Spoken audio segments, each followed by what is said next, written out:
just clicking live on Instagram as well. Okay.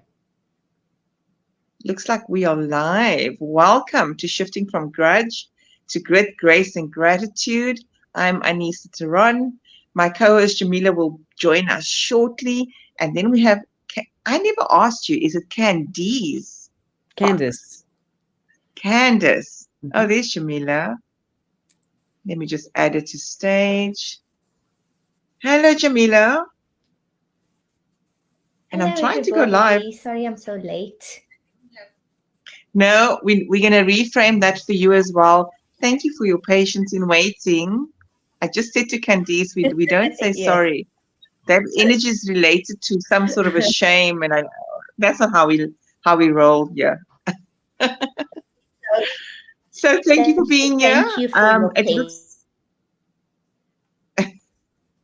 so, Jamila. I have a challenge.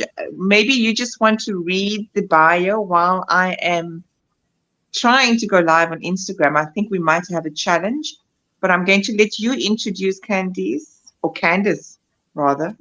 That's all right. Either way. Oh, why is it not clicking live today? Sure. The universe is messing around here with Instagram. Are we only having an issue with Instagram?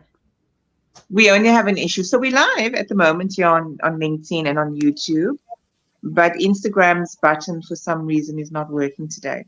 So we're going to have to just say sorry to the Instagram followers that do join us. Anissa, there seems to be a little bit of a delay on your side. I'm not sure if it's me. Okay. Candice, can you hear me clearly? Can you hear me? I can hear Anissa very clearly. Jamila, I think it's a little might be delayed on your end, and I'm not sure, or maybe it's me. Honestly, not sure. No, it's not. Okay, let me continue. Jamila, maybe you want to. So, listen, everyone, we said we have a conversation. What I'm going to do is I'm going to just try and get off and back on again.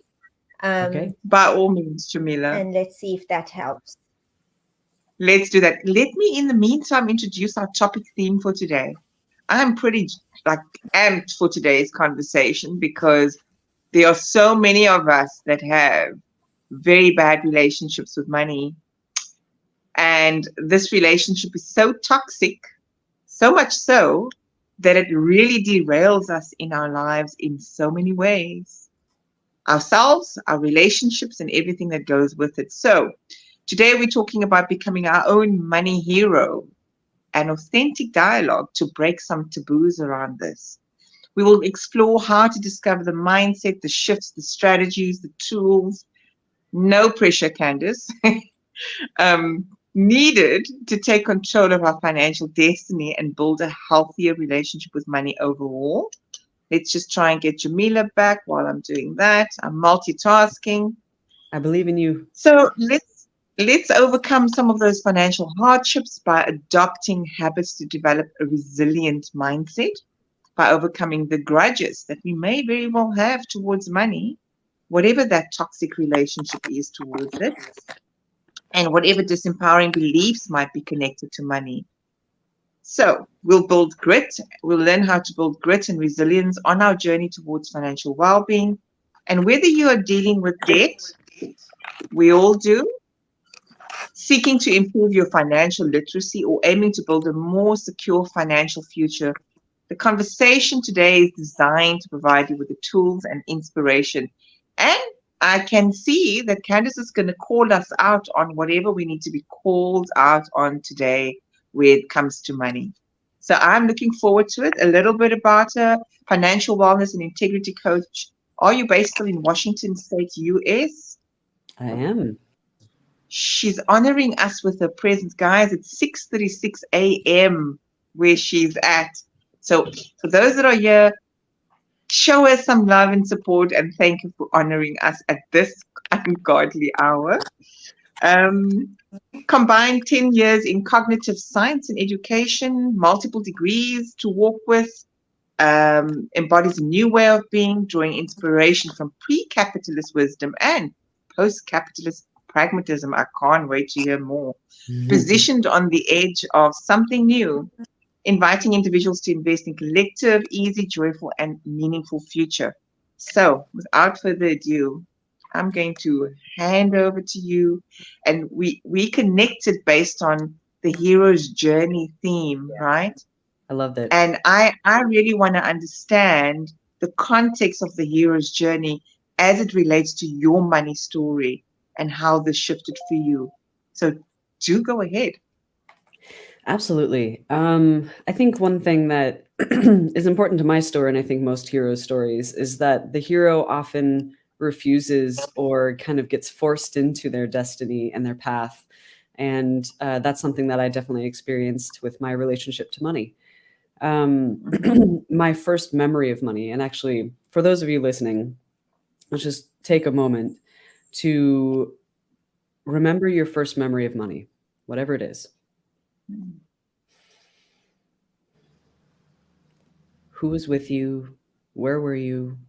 And more importantly, how did you feel in your body now that you're remembering it? Because oftentimes, as we know, those first patterning beliefs and experiences when we're young can show up over and over again in our adult lives. And so, whatever feeling you're feeling as you remember your first memory of money, that comes up every time you make money decisions, every time you avoid or embrace financial literacy, comes up in business or even in our intimate relationships, right? So for me, my first memory of money was one of absolute lack. My mother was a single mom at the time, and she had just come home from working at her shift in a restaurant, and she was crying because of money. I didn't know what money was, but I could see that it was making my mom very uncomfortable and very sad. And so I made her a sandwich, which I think looking back is probably just a couple slices of bread. I was maybe 3 years old, so I didn't quite know how to make food for myself yet. But I made her a sandwich and I sat with her, and she just cried even more because, she wanted to be able to provide more for me. And so my first memory of money was that it wasn't for people like us, and it wasn't for me. And that was the story that I told myself for so long. And systems being what they are, there are certain things that we can't escape from, certain realities and structures and hardships. And I realized that my own money story was keeping me from even trying to get more money, trying to live a healthier life. And so as I became older, I went through a variety of things, went to school, took on a lot of debt, as we do in America, and decided one day to start my own business and realized that I had an unhealthy relationship to money and I didn't want it to affect my business. And so I went down this whole path of exploring my own relationship to money through the lens of like archetype and story and just the human elements of what money can be. And that's kind of how I ended up on this journey. Yeah. That's amazing. I don't know whether you even comprehend or realize, and this I'm speaking from my own experience about money, is that you even have a relationship with money. Yeah. And and when I look back at my earliest memories of money, very similar to your story, Candice, is it comes from a space of lack or scarcity, Mm-hmm. and also echoing your words that it just wasn't for people like us. But to go a little bit deeper into that, it had an element of shame attached to it as well, because in the environment that I was at, my parents brought us up to believe in in strong values, in honoring people or wanting people in your space who were good people, who had high morals and values and were kind, and it never had anything to do with money or status or power or anything. Mm. And on looking at other people who were supposedly successful in their lives, and because they were wealthy, a lot of them were not good people. They were Mm, unkind people. mhm. They were not inclusive people, and they looked down on those that may not have been as successful from a financial perspective. So then I started to associate money with bad qualities, and I didn't Yeah. want anything to do with that. And I remember as a child, and this I constantly refer to it, because I would say to myself, I'd rather not be wealthy, I'd rather not have money than be this way. Mm, And I've now reframed it in later years in my life to look at money as something that's energy, and yes. something that's good, and that Mhm. can do good, not just for myself and those close to me, but for others as well, which then goes on to purpose and serving. Yes. And so when you start to reframe it and look at it differently as a form of energy, then Mhm. you accept it very differently as well, and you welcome it very differently. um, so that's been my experience with money, but it's something that is ongoing as well, because you have to constantly educate yourself, you have to constantly remind yourself to not go back into that pattern of living in scarcity. Right. Yeah. Well, thank you for sharing so many vulnerable pieces of your history there. That's and it's always so wonderful to hear another person who's experienced something similar, because that kind of melts the shame away, right? Like the more Yeah. that we see other people with similar stories or struggles or perspectives and how they changed. Of course, I mean, that's the whole point of this podcast, right? Is to make sure that we see each other and how much we have alike. Like our lives are so similar sometimes. Um, yeah. I was gonna say, Candice, oh yes, yeah, so, sorry to interject. I just firstly please. want to thank you for taking that pause and ask us to connect in the way that you did. Yeah. And you know what came up for me, I haven't done that in ages though. That's the first thing.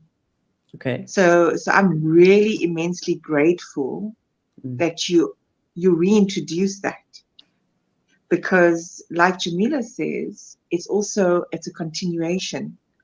The It's a story relationship. continues. Yeah. Yes.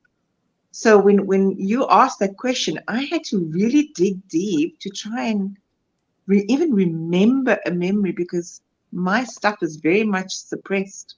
The past is the past.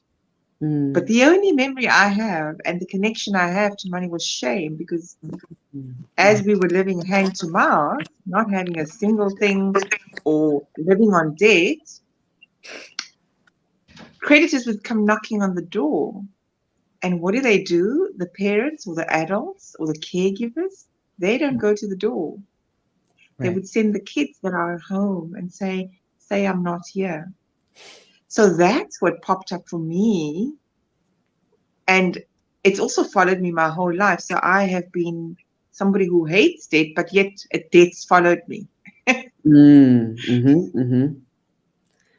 So what I want to tap into with you, Candice, is really to ask you, how do you almost, again, bringing it back to the hero's journey, when we're sitting in this ordinary world that is comfortable with the known in how we relate to money Mm-hmm. and how we vibrate at that energetic level with money, when do you accept that call? You alluded to it earlier on, but do we know when to accept the call, or are we forced into it? I mean that's always the question, right? In most hero stories that I'm familiar with, there's some kind of refusal or unwillingness to look at the truth of what our experience is. So while we might feel very comfortable, like Anissa, you mentioned that you don't like debt and yet you have some, right? These kinds of behaviors, they give us an opportunity to take a look at our whole selves, and that is when we have the opportunity to stop refusing the call, right? When oftentimes like I'll work with people and they will just get tired of their own nonsense and be like, I can't keep living like this. I can't keep spending exorbitant amounts of money and then living in poverty the last half of the month, or I can't keep taking on debt in a way that makes me uncomfortable, because debt can be used very effectively. It can be a wonderful tool, and but the way that we feel about it can get really, really jumbled. And so it's a little different for everybody, but for me, I took it, I was strangely a little proactive in the sense that I saw an opportunity to change something. I'm a pretty relational person. And like Jamila mentioned, this is, it's something that keeps evolving because it is a relationship, right? Like your relationship with your partner or your friends changes over time, right? And we're constantly engaging with it. So what I get to do is engage it consciously and to play with it a little bit and to feel more like a dance with that energy of money than to just like have these ideas or stories in my head. So we start with the comfort of the story that we have, right? For it sounds like all three of us, a story of scarcity, a story of pushing it away, a story of pushing away people with money, right? Whereas, of course, if you want to make money, you have to work with people who have money, right? Yes. Which sounds very simple, but a lot of people forget, you know? And so it becomes, okay, well, eventually that comfortable story is going to get uncomfortable. Now what? Right? And I've often found that the next story or the next iteration of the cycle is the hero goes out and leaves the comfort behind, embraces their journey and says, I'm just going to figure it out. And then they meet a mentor or they meet a guide or they meet some kind of person or entity that really helps them hone their skills, right? Which I think is just such a beautiful thing, because the hero cycle itself, we can't become our own hero without others, right? Yeah. Like, and I love that about being human. It's messy, it's brilliant, it's fluid, like, but we can't do this by ourselves. And if you're finding yourself, if you're listening right now, if you're finding yourself being like, oh man, how many times have I felt like I had to figure out my money stuff or build a business or do a fundraiser, feeling alone in that, right? How many times has that happened? It doesn't have to be that way, right? So, Candis, tell me when did you find yourself? I mean, I've got a question that I put up at the moment around how do you define having grit in your own life, and can you share an example of a situation where your grit was put to the test? Because the person in front of us now is a sage in her journey, right? But the person you were prior, you were not the sage. You were almost the villain to yourself. Right? Exactly. You were your own little demon, like we always are. So talk to us about that and give us a specific example so that the audience can relate to what that looked like and felt like. Yes. Oh, I love that you framed it as I was my own villain, because it's so true. It's so true. All right. So when it comes to money and grit, I spent most of my life in poverty. I was a teacher, which in America is one of the lowest paid professions with the highest amount of work that goes into it. It's not fair.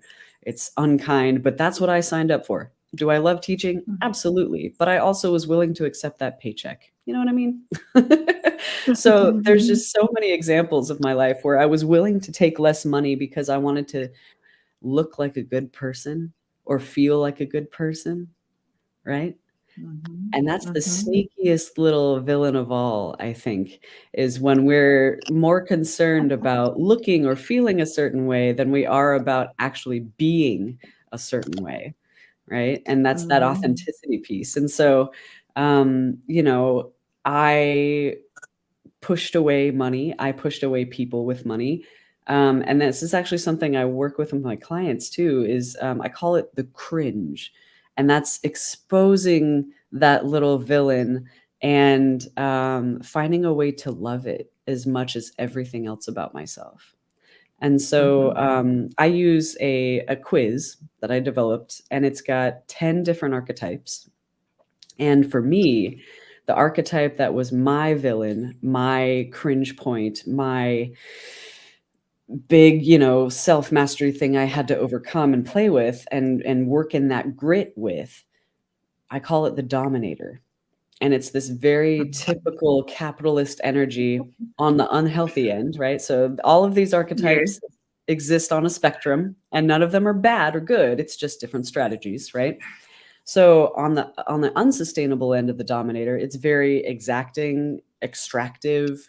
People like Jamila, when you were talking about like, oh, those people aren't good people. This is the archetype in its unsustainable form, the dominator, right? So that's something I think most people can kind of understand. And on the healthier end, right, the more sustainable end, the dominator can be incredibly loving, but it requires consent, right? It's that like, hey, I want to, like, say when you have a tragedy in your life, that one friend who just shows up and makes you food, Mm-hmm. that's some beautiful Mm-hmm. dominator energy, right? That money, it Yes. costs money to make it, it costs time to make it. That Mm-hmm. says like, hey, I know you need this. Can I make you some food and bring it to you? Or hey, I know you're struggling right now. Can I just gift you $300? Can you feel okay accepting that? Or even financial advisors can step into that role so beautifully. And so I was like, oh man, I don't want any of that. It's all bad. Like that whole thing is just awful. And so what I had to do to embrace that shadow self, that villain, was to say, okay, how can I practice that archetype in a way that feels good to my integrity, right? I love that. And so I I actually started asking people, my friends, I would say, hey, can I have some of your money to buy you something that I think you want? It was a very specific exercise. And I've got little exercises for each of the 10 archetypes. But for that one, I was like, I want to know what it feels like to be trusted with somebody's money and to do something kind for them, because that would feel good to me. And so I did. And I mean, it's amazing how quickly, once we identify our villains, that we can start to love ourselves in a more whole way and Mm. develop that grit, because it's not coming from a place of mind over matter, right? Like I'm not pushing Mm-hmm. myself through the grit and resilience process. I'm just saying, I'm just going to love all of me. And that's where my real grit and resilience lies. There's a Yeah, couple of this comments that have streamed Oh, in. Sorry, Jamila. For some go ahead. reason, StreamYard is not pulling it through like it usually does. So okay. I just want to honor. There's a couple of people from the States here. So Ronald is here and he's saying, thank you for your transparency, Candice. Ridar, I don't know where Ridar is from, but he says, great, very great, and incentive. Ronald says, I must respect money, gratitude, and see its potential. Money slips through my fingers as the sands of time, he says. Oh, Very powerful. yeah. Salim says, and again, I don't know where Salim's from. It's a second line connection. Do connect with us, Salim, so we know where you're from. No harm in making money as long as it doesn't change you. And then we've also had Brad. Thank you, Brad, for resharing the conversation as we are talking. And he's saying, great conversation.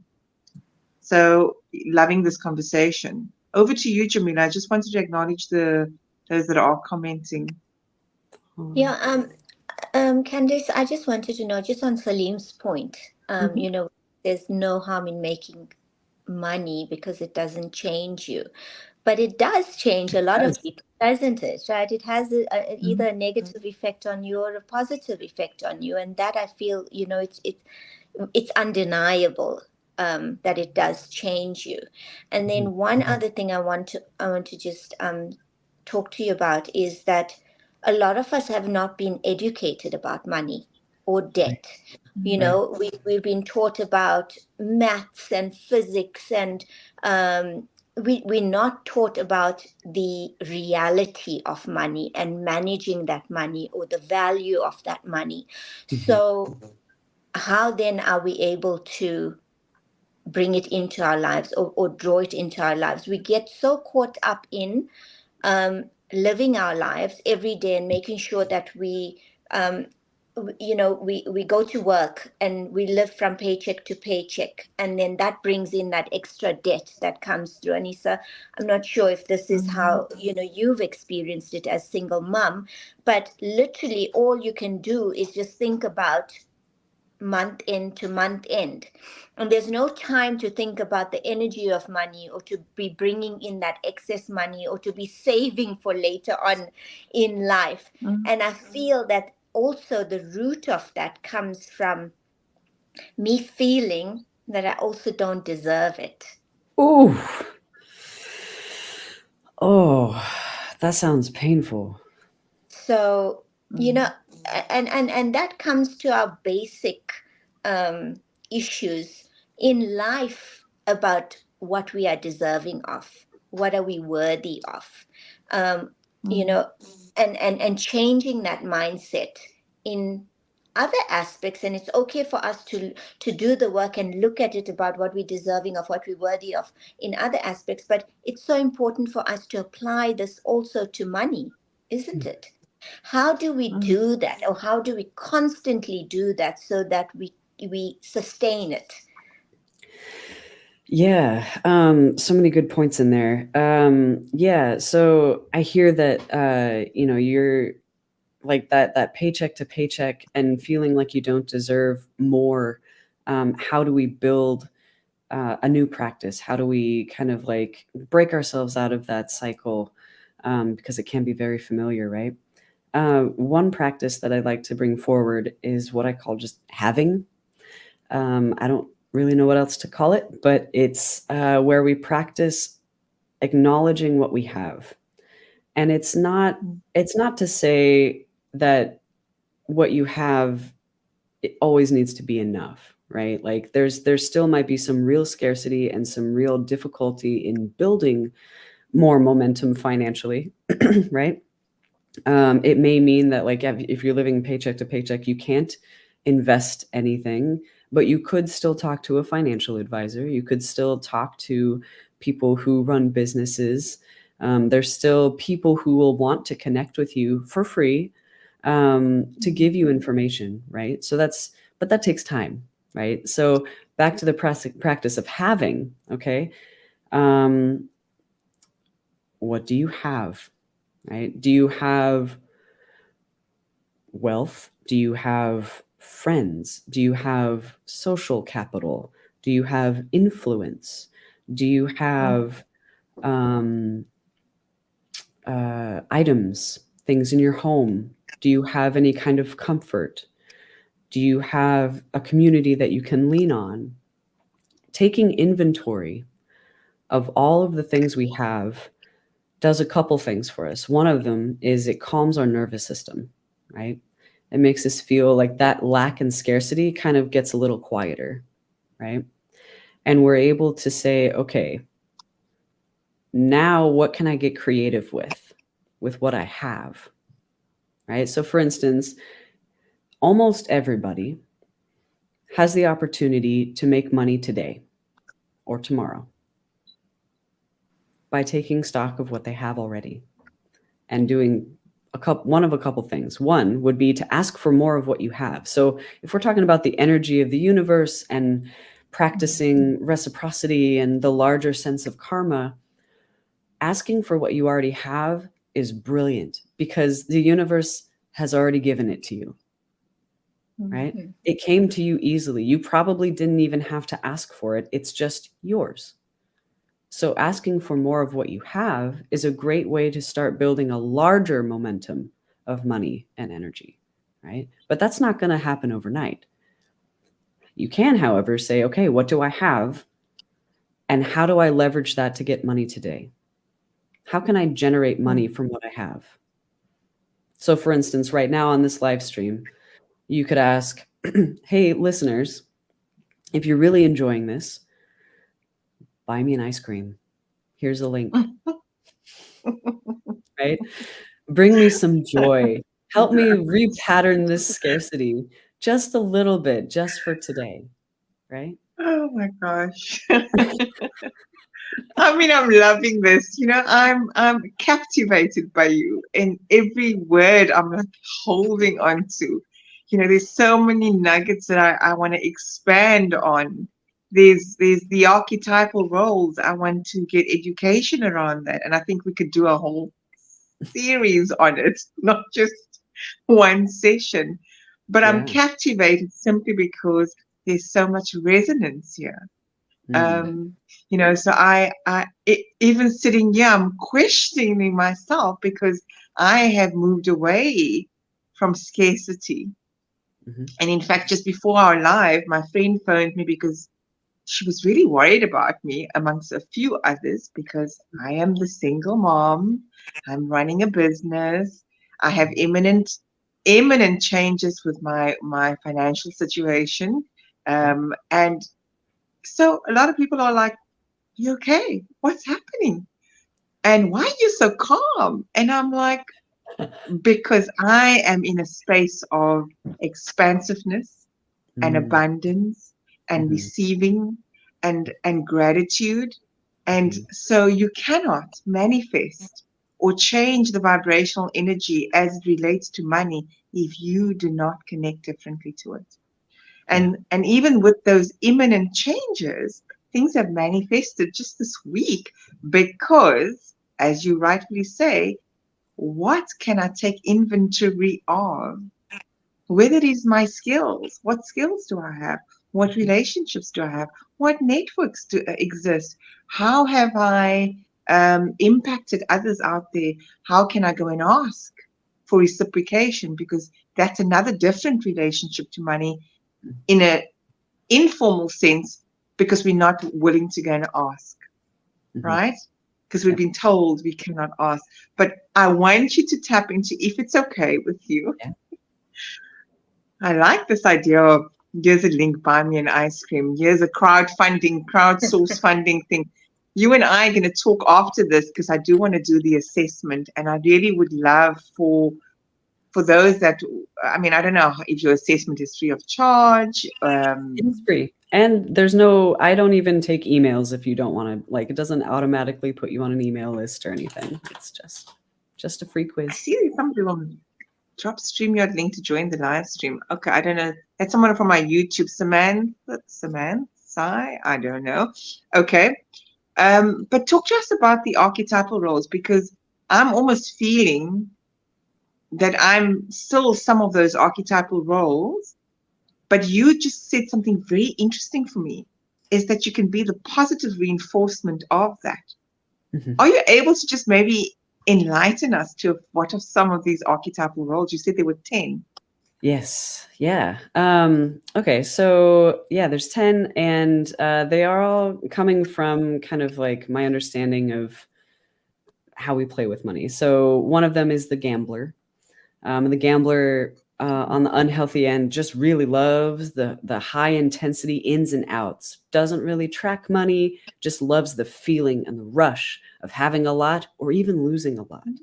And so the more like sustainable end of that is really trusting that anything could happen at any moment, that you could actually stumble upon $100 on the street, or that you could meet the right person today. Maybe it's right now. Maybe you're listening to this podcast because you know that if you meet the right person or change your perspective in just a little way, anything could be possible, right? So you've got that kind of like deep trust in the universe the whole way through that spectrum. But when you're more balanced in the gambler, you're gonna say, all right, I'm going to take responsibility for my opportunity. I'm going to do something with it. Damn. Right. Another one is, let's see, another one that comes up pretty frequently is the devotee. So the dominator that I mentioned earlier and the devotee are kind of flip sides of the same coin. But the devotee Mhm. says, Hey, and let me know if you know somebody like this. Hey, I'm going to take care of this for you. Don't you worry about it. And then a month later is like, you know how I gave you that thing? I need you to pay me back like now. Like now. Yes, I know. Right? So they tend to harm themselves in order to, and they martyrize themselves just to help other people, but then expect without a consensual conversation that those people are already in a contract with them and that they can cash in whenever they want. Right? That's the kind of unsustainable version. And of course, like to remind you all, the unsustainable version is necessary sometimes in crises. Yes, Okay. yes. Totally necessary, not a bad thing. It's just when we stay there, people tend not to like it very much. And so it becomes unsustainable, right? The more Mhm. sustainable side of that is they're communicating their previously unspoken contracts. So they're saying, hey, you know, I would like to support you right now. What I need from you is an IOU, or what I need from you is to start budgeting to pay me back, or what I need from you is like help me build something, right? So they're building in that reciprocity that they want but couldn't ask for before because of any kind of shame or conditioning, right? And what ends up happening Mhm. is they end up being incredible supports for justice, for equality, because they know who's hurt and they can step in and say, this is what needs to happen. Let's help, Mhm. right? Yes. Beautiful energy when it's healthy. One that I also run into a lot is what I call the detached, and this is the energy of like, "La, la, la, la, la, I'm not thinking about money. Money doesn't matter. It's not for me to decide about." I often work with women over maybe like 50 in America who have had their husbands take care of their finances. Um, Mhm. and have trusted very much. And that's beautiful. Love the trust. But then what happens if that partner or husband becomes ill or can't stay on top of the Mhm. finances? That person has no education, no understanding of the ins and outs, Sure. and could harm the family and themselves with their ignorance, right? And it's this is the energy of like not trusting ourselves and being avoidant of our responsibility and thinking that we're not worth it. Truly, like this is the archetype of not feeling worth it at all. Mm.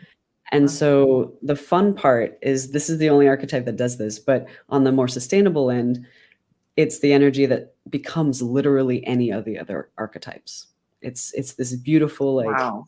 the gem is you Diversity. thing. Mm. Mm. Sorry, was it that you said it becomes diverse, this particular one? Yeah, that's the only one that just can become any of the other ones. And it's a journey of self-discovery with the detached. It's really beautiful. Mm. Some of my favorite Mm. clients to work with because, you know, even when it comes to like practicing having, they don't know what they have. They don't know, they can't name their skills. They can't see what's lovable about them. They have a deep fear of discovery of the self. And when we start to play with it through the lens of money, it somehow becomes less personal or it becomes less little more distance, and so they get to learn about themselves through different lenses, and it's they become another archetype, and it's really beautiful, and you never know which one they're going to be. Yeah. I'm finding this so informative. And I'm just thinking that if we had someone like you, or if we were able to implement this into schools, the Mhm. knowledge that you Mm. are giving us Mm. at this stage in our lives is going to obviously help us so much. But I'm just trying to think that if this is something that was implemented in formative years within schools and you're a teacher, can you imagine how much more of a healthier community we would have around us? And Isa, I mean, if you had this knowledge when you were 16, 17, Oh 18, it man. it would change your life so significantly. Hmm. um and this is a shame, hey. I think, within our educational structures is that they focus on a lot of important uh, um, education, but Mhm. I don't think that we have education that prepares us for life in general. Right. Because how many I've spoken to so many women, and they may be the detached archetype, but a lot of them are forced into that. Maybe Right. they're in marriages where they have no rights whatsoever. i Right. can i can relate to that, because that's how my marriage was when I was in it. You have no sense of independence. You are totally dependent on the male figure, your husband or your father-in-law, or the men in your family. Mhm. And it's just it's difficult. It would change things to such a positive degree if we were just informed about this, if we were just educated about it, that we Mhm. have this right. Um, so I think that's, what you're doing is in itself so noble, like the vocation of teachers. I think Mhm. it's the most incredible job, and can be likened to that of the role of a mother. um, it's the most demanding job in the world, and it's the least paying. Mhm. Um, but it would be so amazing if kids were educated about this at school, from Yeah. that level, because it would change our lives. It would change the economies, for the positive, because there'd be so much less debt, because people's relationship with money comes from a space of not knowing, Right. or not being informed. If we were informed, things would have been so different. I mean, I wouldn't have gone the route of a lot of debt, or I wouldn't have incurred a lot of debt had I been informed before. And it's almost as if, like, I used to go through my life thinking about, wow, people are so successful. What is the secret that they know of that's evaded Mm. me? Yeah. And it's So amazing sorry, that you're being informed by what guys. you I was a bit. just. I don't know if we were live because I was gone for about 4 minutes. Yeah. Um, Yeah, disappeared for just a little bit, Anissa, but yeah, definitely not 4 minutes, but we've Okay. got you back. Okay. We've So we're got you back. back now. We're back. Yes, yes. yes. Yeah. Okay. Jamila had brought up a lot of really good points about, what it would mean to bring this into a more educational space or work with young people, and just how different our lives would be. And I mean, Yeah. truthfully, it would change a lot of things. And there are a lot of people who have invested a lot of money to make sure that that doesn't happen. And I'm not going to say it's all incredibly like coordinated. I don't think there's any conspiracy theory here, but like people who are wealthy, who can afford their unhealthy money habits, and who can afford their unsustainable relationships to money, will continue to do what they have to do in order to maintain that power and money, right? And so Mm-hmm. um, it is in their benefit. They think a system is great when they're able to make more money, and it doesn't really matter to them if people understand what their relationship to money is, or have any knowledge about debt and how to work it, or like there are real constraints there, right? And of Mm-hmm. course, like you mentioned, like if we did have more education about it, if we did understand more, we would live differently, and we would strategize differently, and those systems would change. I've got an archetype called the champion, and it's everything that a capitalist system, an extractive capitalist system would want. In its unsustainable version, they just get everything done. They just go, go, go. They live paycheck to paycheck. They scrape by. They're proud of their work. Their understanding of how much effort they put into it, and they never really get anything back. They never get anywhere. But when the champion learns how to rest and integrate their experiences, then they can really take that information and inform where they're going to next, and maybe make a more informed decision. Okay, do I need to get some education? Do I need to work with somebody else? How can I not work so hard? Right. Mm, mm. Um, and I mean, yeah, if I had had Candice, that as a kid, I would have been totally different. I want to ask you something, Candice. I'm something that's coming to mind for me is that yes, you have an assessment to be able to qualify specifically what an archetypal role is, but you strike me as an individual that is very intuitive and Mm. energetically in tune with people. Mhm. So, odd question, possibly. Are you able to spot at a glance when you connect with people what their different archetypes are, or where they are at any given stage with those archetypes? Um, Energetically, I can pick up a little bit of like whether they're in more of an unsustainable or sustainable state with money in general. But it's not until we have a short conversation that I'm able to pick up more of like, oh, that might be more of this archetype or that one. And I will say too about the quiz that like it's usually your top four who are playing together or driving the car, so to speak. Maybe somebody's in the driver's seat, but somebody's barking out directions and somebody's messing with the radio and somebody's sleeping in the back seat and piping up whenever they feel like it, you know? So am I able to see? I can see where they're like healthy and unhealthy with it, but not often the specific archetypes until we have a little bit of conversation. So I can So we've imagine if had a you little want. bit of conversation. Yeah, We've we had a little can. bit of Yes. conversation. So I'm going to put myself on the spot and ask, how do you perceive my archetypes to be, and where am I sitting in what energy? Okay. All right. So I would say that typically speaking, you operate more on the side of most of your archetypes. And I would say probably one of your top four would be the attuned. So I'd be very curious for you to take it. It literally takes I 2 want minutes. to. Yeah. Yeah. It's super fast. Like if it takes less or it takes more than like 4 minutes, you're overthinking it. Like this is a feelings-based test. So I would guess that one of your top four is the attuned. And probably a little bit of the gambler, and maybe manifester, probably some of the top ones. Yes, yes, and yes.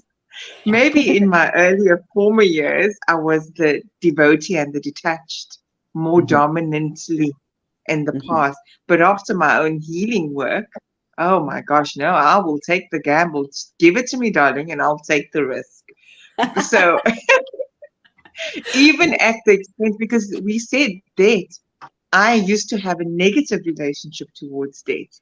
But Right. now I'm like, but hold on, this is an enabler. This is where it can get me to. And if Exactly. I invest in it, this Mhm, is where my return's going to be. So you are spot on. But I would be mhm, keen to see mhm. what the outcome of the quiz is going to be. So I'm going to All right. leave it there because it's not about me, but I was just intrigued. Oh I yeah, don't no, know if take that. I'm Jamila so wants to be curious. put on the spot. Anissa, I think I can relate also to the detached earlier on in my life and the Mm-hmm. devotee, but I think a strong one now would be the gambler. Mm, And Mm-hmm. well, I think any single mom would fit that archetype, but I think that I have um, picked up on that archetype from patterns that my dad had displayed. And I would mhm. think that he was a strong gambler Mm-hmm. because he was a serial entrepreneur. Oh wow. And the thing with that is that you take a risk, right? Because you never know fully whether it's going to pan out or not. But you Mhm, take the risk anyway. And I would describe him as high risk, high reward, and that's how he lived his life. mhm, So the upside to that would be that he never stopped. He was always trying something different all the time and making a success of a lot of it. But at the same time, there were those periods or those phases where things didn't work out, and then that had an impact on everybody else in the family. So for me, I think I've adopted the gambler part of it because and that's what I was going to do. I mean, under any circumstance, I was going to succeed no matter what. And whatever came my way, I was going to attempt it. Whether I knew anything about it or not, it was like, yes, I can do it. But in the back of my mind, I have no idea how to do this, but I'm going to find a way. Um, so I think that Candice, one resonates. so Wow. so what else? What would Candice say she perceives based on the convo you Oh, as? That's for your Jamila? interpretation. Yeah. Do you Do do you you want to get concur, read that Candice? way? Does that feel good to you, Jamila? I don't want to just throw it at Yes, you. absolutely, for Okay. sure. All right. Okay. We're keeping it real here, Candice. Yeah. Well, I mean, putting people on Listen, the there spot have is one been thing. tears on these podcasts. We've broken Yes. down. We've sat in because we were so hungry, eaten wheat bix at lunchtime. So we keep it real and raw on this platform. Okay.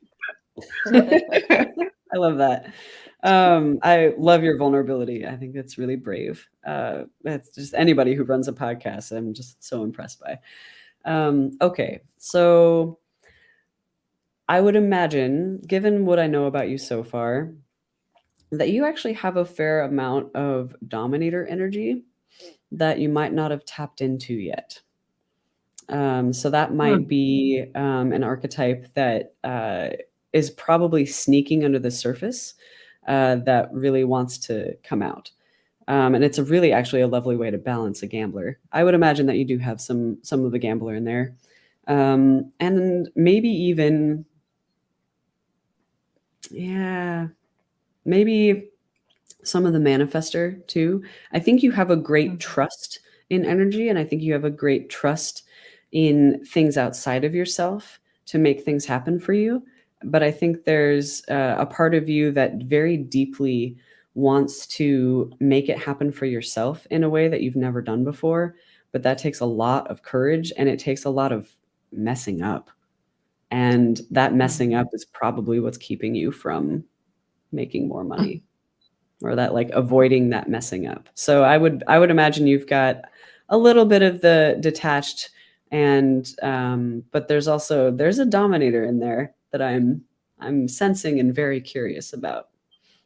Okay, I'm I'm definitely loving going to do that. the quiz. I What's think that? you spot on about that, Mm, especially about the part about messing up, because Hmm. me observing that from my father's perspective growing up, especially on the times that things didn't turn out positively, yeah. and the effect that it had on us. I don't want to go through that. So when you say Hmm. that fear of messing up, I for sure have it. Yeah. Yeah. Oh my gosh. Candice, there's only 8 minutes left. I don't even know No. where to go with our conversation. Okay, maybe talk to us about how you spoke about integrating and embodying all of the above, the good, the bad, and the down, outright ugly of it Hmm. all. Hmm. So bring us back to your journey and tell us how you were able to start integrating it and how it actually navigated you to be this wise sage that's sitting in front of us today that is sharing the story and helping guide and be the mentor for others. Please share with us. Yeah, of course. And then I want to see your results. I'm very curious. Yeah, so I think most heroes who have gone through the cycle end up in a mentor position at some point, right? Yeah. Which I think is just like Mhm. this beautiful reciprocity, right? It's the sharing of stories, it's the sharing of self so that we can all lift each other up, right? Um, so for me, like I mentioned before, I have really had to embrace my dominator and just like ask for what I want, be super direct about it, build those business skills, which is still like an ongoing journey for me. And I really also, when I started asking for what I had already, that was a big game changer for me, because what I've always been rich in is good people. Mm. And so Social if capital. exactly. And so Mhm. I would start asking my friends for very specific things so that they could help me build my business. Can you share this post? Can you make a $5 donation? Can you get me an interview with somebody who works for the government because I know you work in the government? Like, what can you give me as my friend, as somebody who loves me, who wants to support me, who understands what I'm up to? Like, what can you share with me, so that I can in turn, just continue being my vibrant self, but also I want to make more money because I want to be really generous. Like, I want to give back to you. Like, I want to take you out to dinner to celebrate this good gig that you helped me get, like, and so it's been, and actually, this last couple years has been a great test of all of my practices, because I'm going through a divorce process, and financially that really shifts things. Yeah. Oh, And there's, like, we're not planning our finances together anymore. And so it's been a great practice of trust, because I know I have so much confidence in my ability to make money now. I'm so creative.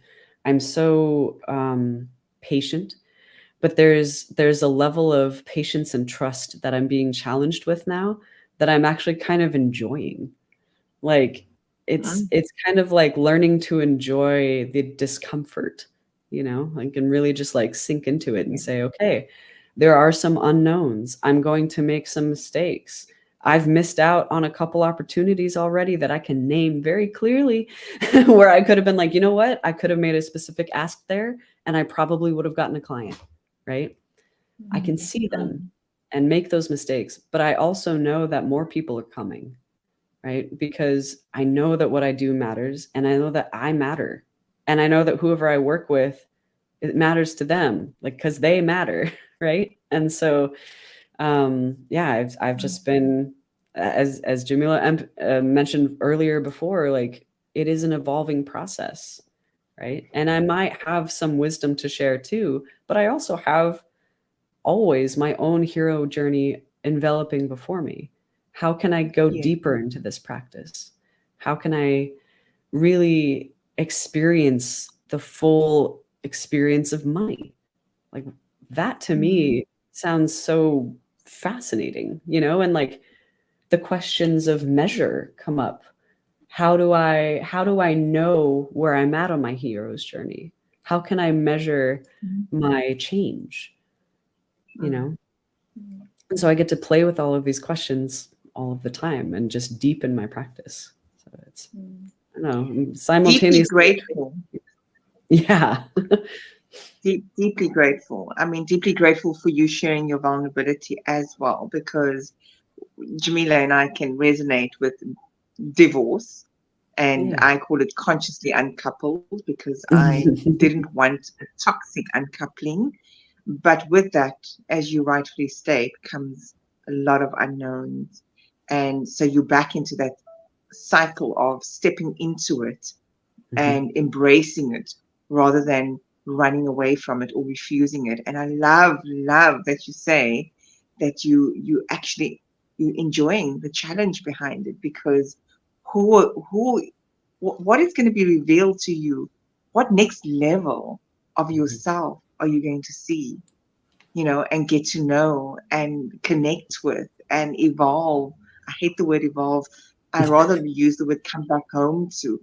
Yeah, yeah. I feel like it's coming back home each time to a more intimate, more connected part of yourself that you always were, Yeah. and so these experiences are there just to shape us.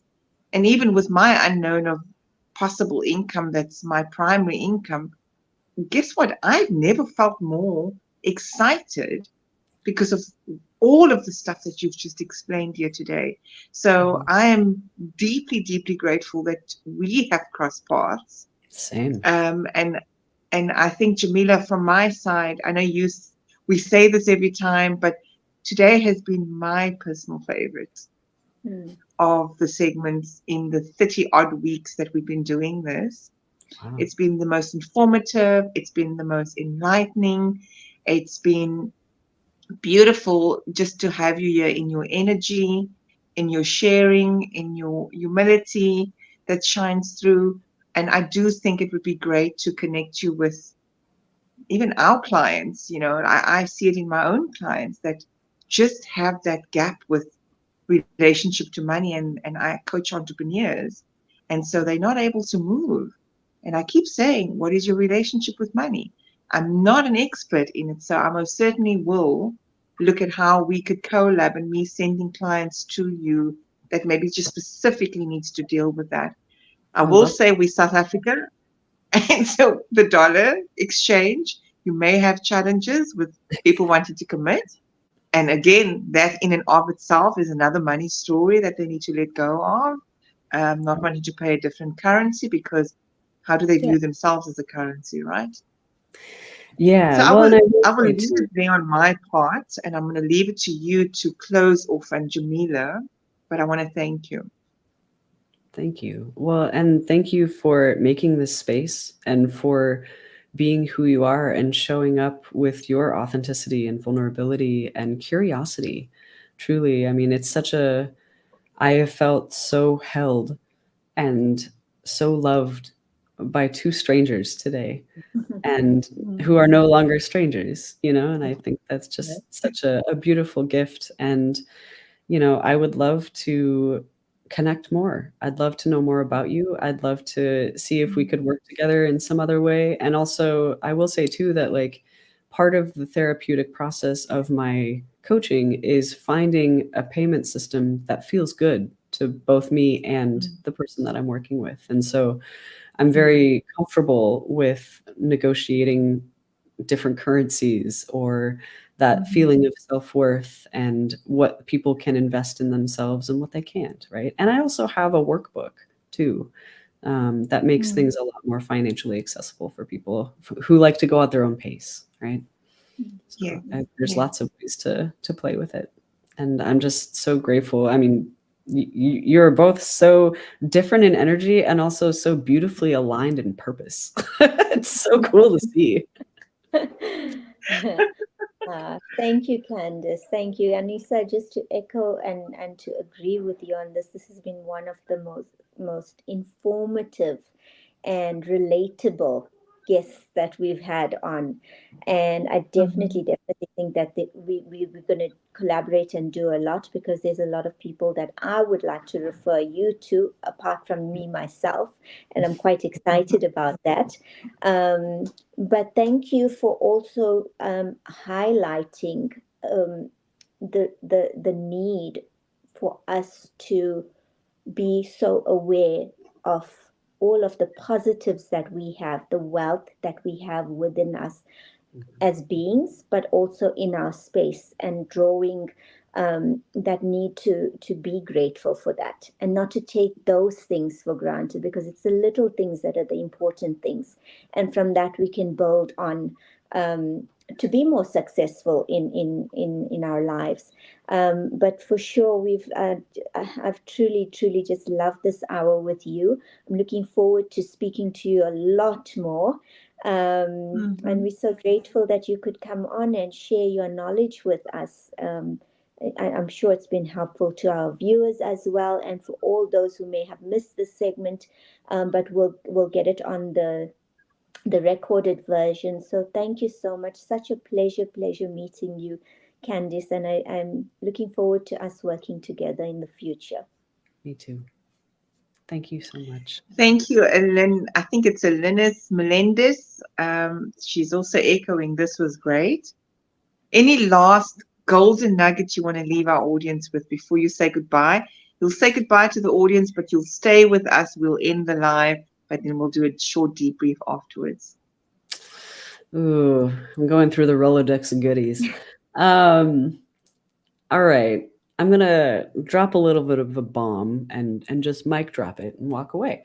Our relationship to money also is very directly related to our relationship to intimacy and sex.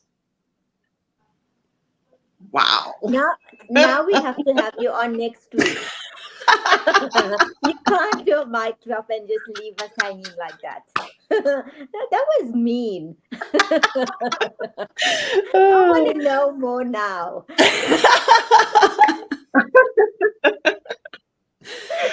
We will get you on again. We are way over time, so I'm going to say thank you again for just the depth, the wisdom, and I'm going to end this live, and we're going to stay on and do a debrief.